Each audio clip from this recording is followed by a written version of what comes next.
Once upon a time, in the town of Bafo, there lived a very, very gorgeous and endowed woman. Nobody knew where she came from. Nobody knew her mother.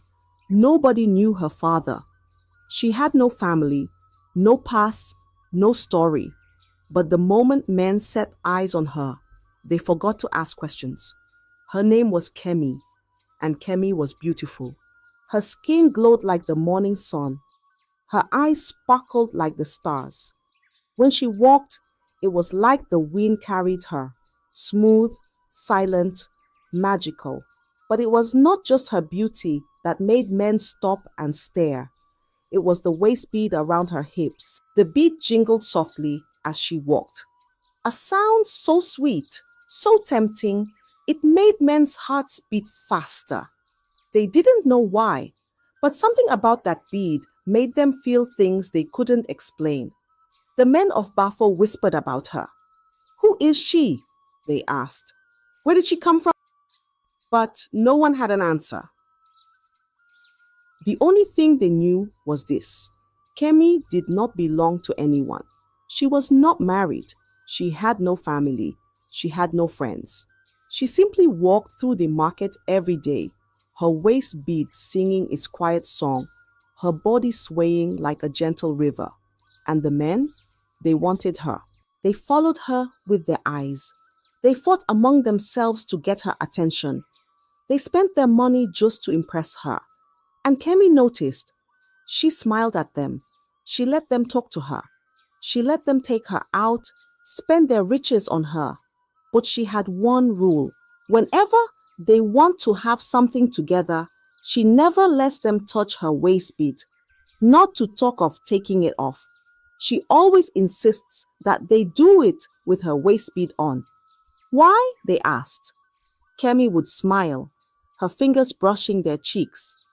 "Because it makes me sweeter," she whispered. And the men, they believed her. They didn't ask questions. They didn't think twice. Because once a man got close to Kemi, his mind no longer worked the way it should. And that was their mistake. They followed blindly, not knowing that they were walking straight into their own destruction. Tali was the first man that walked right into her trap. Tali was the richest trader in Bafo. He owned the biggest shops. His warehouses were filled with gold, spices, and fine fabrics from faraway lands. When he walked through the market, people stepped aside. When he spoke, men listened. When he spent money, it flowed like a river. But the day he saw Kemi, all his riches meant nothing. She walked past his shop, her waist bead jingling softly. Tali's eyes followed her. His heart pounded. His hands trembled. He had never seen a woman so beautiful, never in his life. "I must have her," he whispered. That night, he sent gifts to her house: gold, fine clothes, perfumes that smelled like heaven. But Kemi sent them back. The next day, he sent more, and the next, and the next. Still, Kemi refused. Tali could not sleep. He could not eat. His mind was filled with her smile, her voice, the way her waist bead moved when she walked. So he went to her himself. "Kemi," he said, standing before her, "I will give you anything. Just be mine." Kemi tilted her head, her lips curling into a small smile. "Anything?" she asked. "Anything," Tali promised. Kemi took his hand, her fingers soft like silk. "Then take me home." Tali's heart raced. His hands shook. He led her to his mansion, a house bigger than any in Bafo. That night, they lay together, the moonlight shining through the windows. Tali reached for her waist bead, his fingers brushing against it. The beads were cool, smooth, and they gave off a strange energy he could not explain. "Take it off," he whispered. Kemi smiled, her eyes shining in the dim light. "No," she said softly. "It makes me sweeter and more fun to handle." Tali, lost in desire, did not question her. He pulled her closer and they got intimate, blinded by the fire in his heart. And that was the last night he would ever sleep in that house. The next morning, disaster struck. Tali's biggest warehouse caught fire. The flames roared like an angry beast, swallowing everything: his gold, his fabrics, his spices. The smoke curled into the sky, black and thick, as if the heavens were mourning his loss. People ran, water was thrown, but nothing could save it. By evening, his empire was gone. Tali stood in front of the ashes, his mouth open, his mind blank. "How?" he cried, but the misfortune did not stop. That night, a terrible storm came. The wind howled like a spirit seeking revenge. Lightning flashed. The rain poured. And before morning, Tali's grand mansion, the same house where he had held Kemi, collapsed under the weight of the storm. By the next day, he had nothing left. And just when he thought things couldn't get worse, his wife packed her things and left, taking their children with her. "Everything I built, gone," Tali whispered, his voice hollow. 2 weeks later, the great Tali, the richest trader in Bafo, was seen sitting in the marketplace with dust on his clothes, his hands outstretched, begging for food. People passed him, shaking their heads. "How did this happen?" they whispered. Tali himself did not know, but Kemi knew. She walked through the market, her waist bead jingling softly, and more men looked at her. More men wanted her. And just like Tali, they had no idea what was coming. Next was King Okoli, the ruler of Bafo town. His name was feared, his voice was law. He had wives, many wives. He had servants who ran at his command. His warriors were strong. His enemies trembled before him. He had everything until he saw Kemi. That day, he sat on his golden throne, watching the dancers perform in the palace courtyard. Then she walked in, Kemi. The air changed. The drum slowed. The king's eyes locked on her, and in that moment, nothing else mattered. "Who is she?" he asked. "She is Kemi, my king," a servant replied. "She has no family, no history, but every man in Bafo desires her." King Okoli stroked his beard. "Then I must have her." And as a king, he always got what he wanted. That evening, his messengers went to Kemi. They carried gifts, gold, fine silks, jewels from distant lands. But Kemi did not even look at them. "Tell the king," she said, her voice like honey, "if he wants me, he must come himself." No woman had ever spoken such words to the king. But instead of anger, King Okoli felt something else. He felt hunger. That night, the palace doors opened and the king himself walked into Kemi's small home.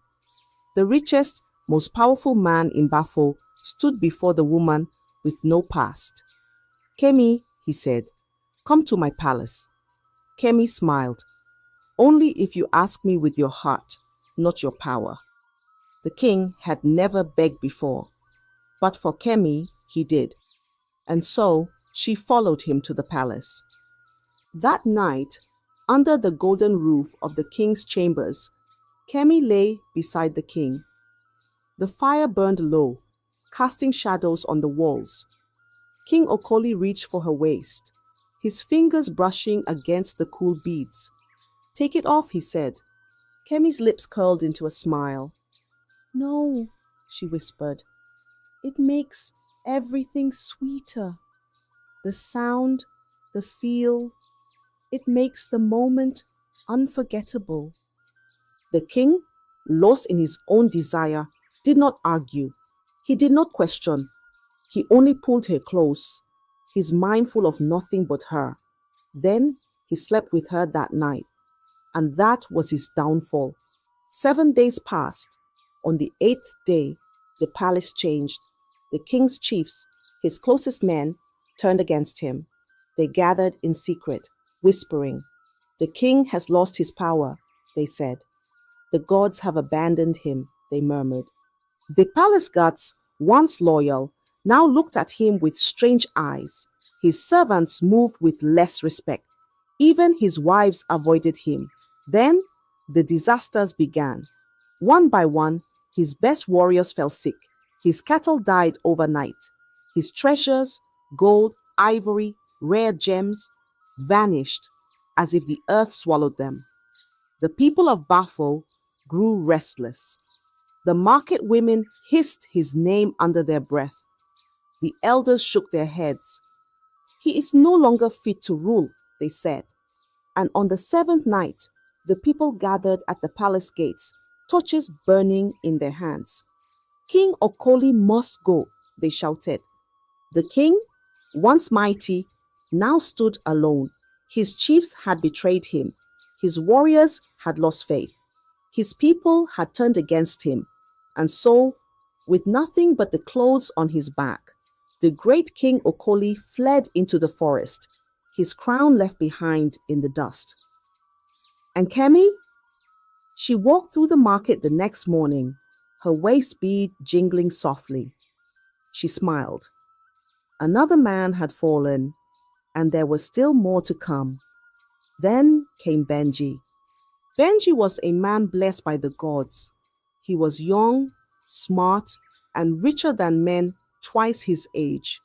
While others struggled to count their coins, Benji counted stacks of money in his bank office. He had a beautiful wife, the kind that turned heads when she walked.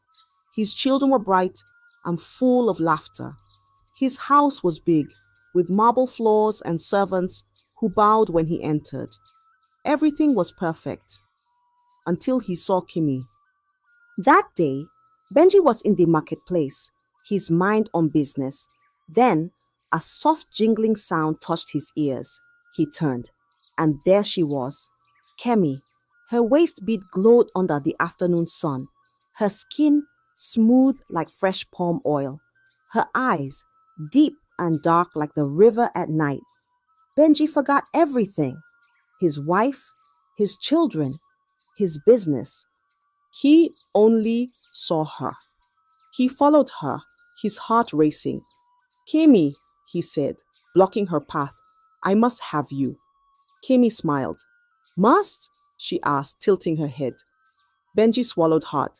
Please, he whispered. I will do anything. Kemi looked at him for a long moment. Then she touched his hand. Then come, she said. That night, Benji lay beside her, his fingers trailing over her soft skin. He reached for her waist, feeling the smooth beads under his palm. Why don't you take it off? He asked. Kemi smiled, her voice as sweet as ripe mango. No, she whispered. It makes me sweeter. Benji did not argue. He was too lost in her to care. The next morning, he woke up feeling like a king. He kissed Kemi's lips, dressed quickly, and rushed to his bank. His heart was light. His mind was full of dreams. But the moment he stepped into his office, everything changed. His boss stood waiting, his face dark like a storm. Benji, he said coldly, where is the missing money? Benji frowned. What money? The millions you stole, his boss roared. The accounts show it was you. Benji's stomach twisted. I didn't steal anything, he protested.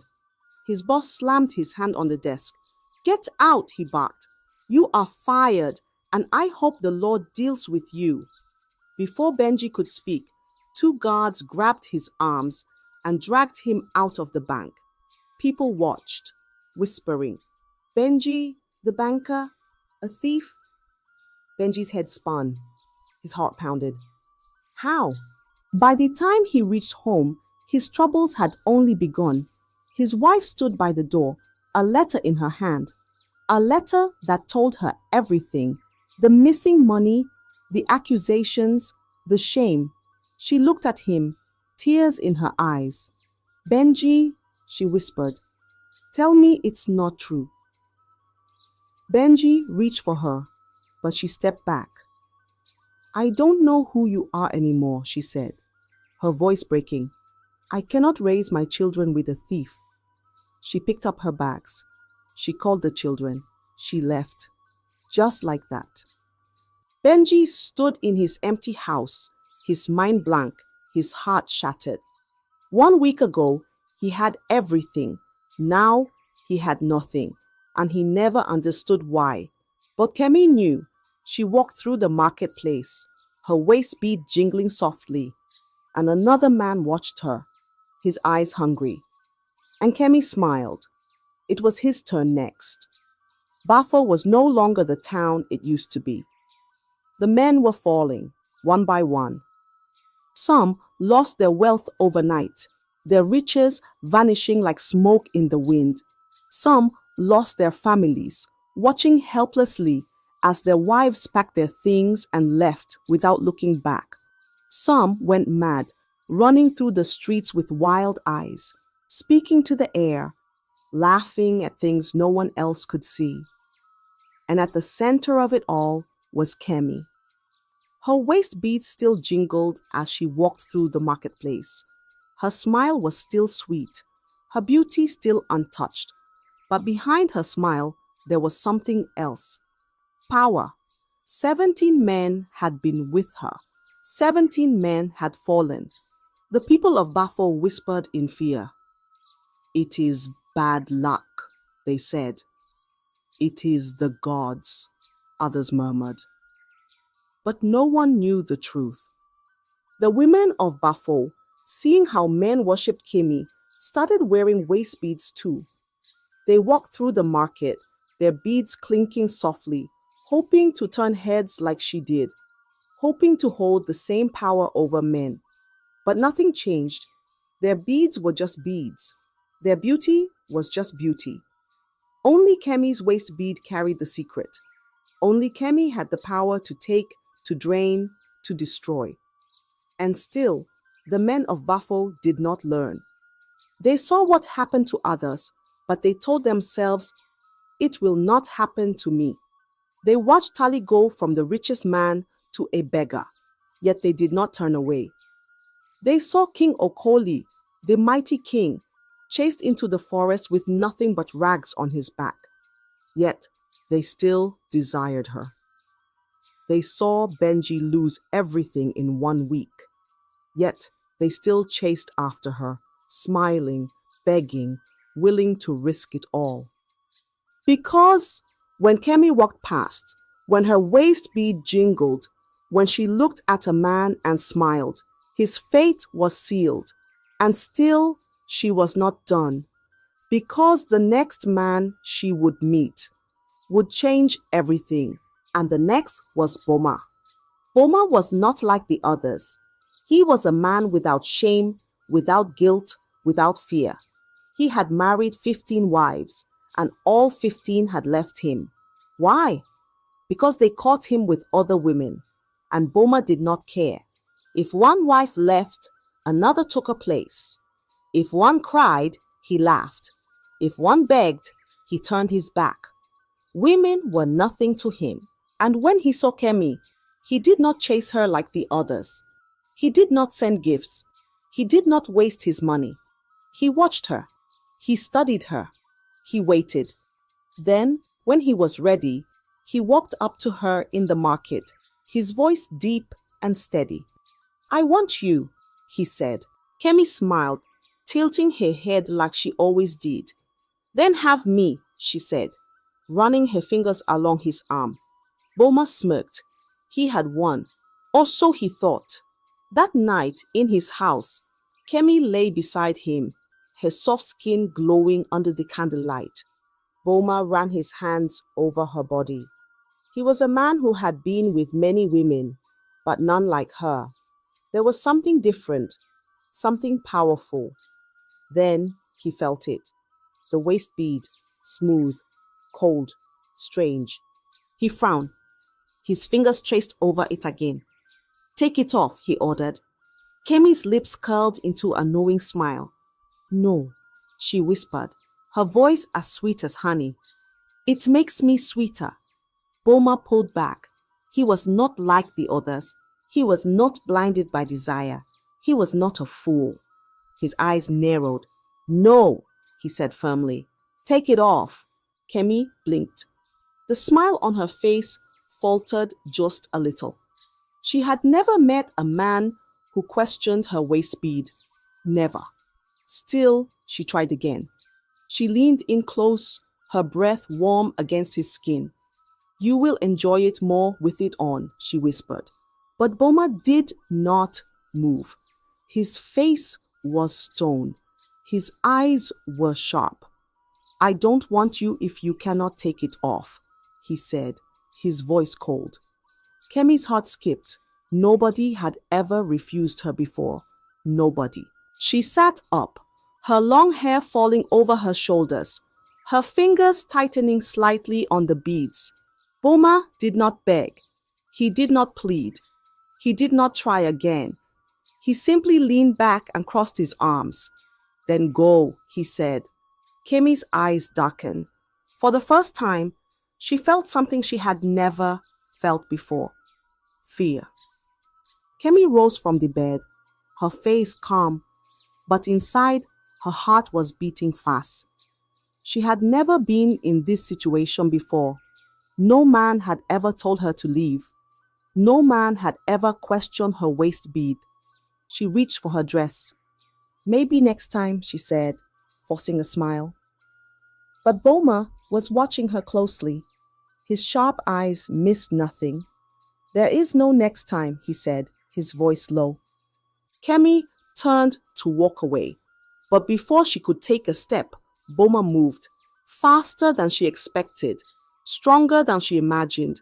His hands grabbed her wrist. His other hand reached for the waist bead. Kemi gasped. "Stop!" she shouted, twisting in his grip.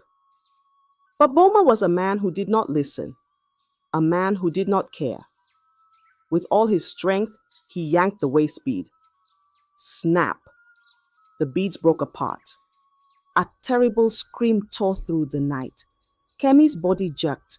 Her eyes widened in horror. She clutched her stomach, her fingers digging into her skin. Something was happening. Something was wrong. Her breath came out in short, sharp gasps. Her legs shook. Her skin felt like fire, like something inside her was burning, twisting, breaking. Then she ran. Out of the house, out of the streets. She ran naked, her screams waking the whole town. Doors flew open. Men, women, children.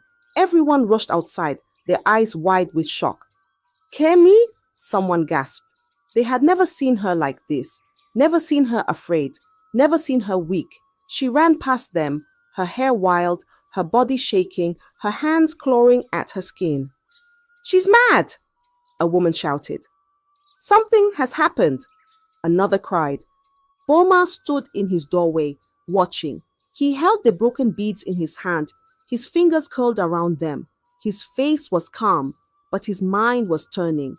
He had broken something, something important, and whatever power Kemi had before, it was gone. Kemi ran through the streets, her feet bare, her body shaking. Her screams echoed through the town, waking every soul in Bafo. People rushed after her, their eyes wide with shock. "Kemi," a woman called, "cover yourself." Another woman grabbed a wrapper, trying to wrap it around her nakedness. But Kemi slapped it away. Her body twisted. Her hands pulled at her hair.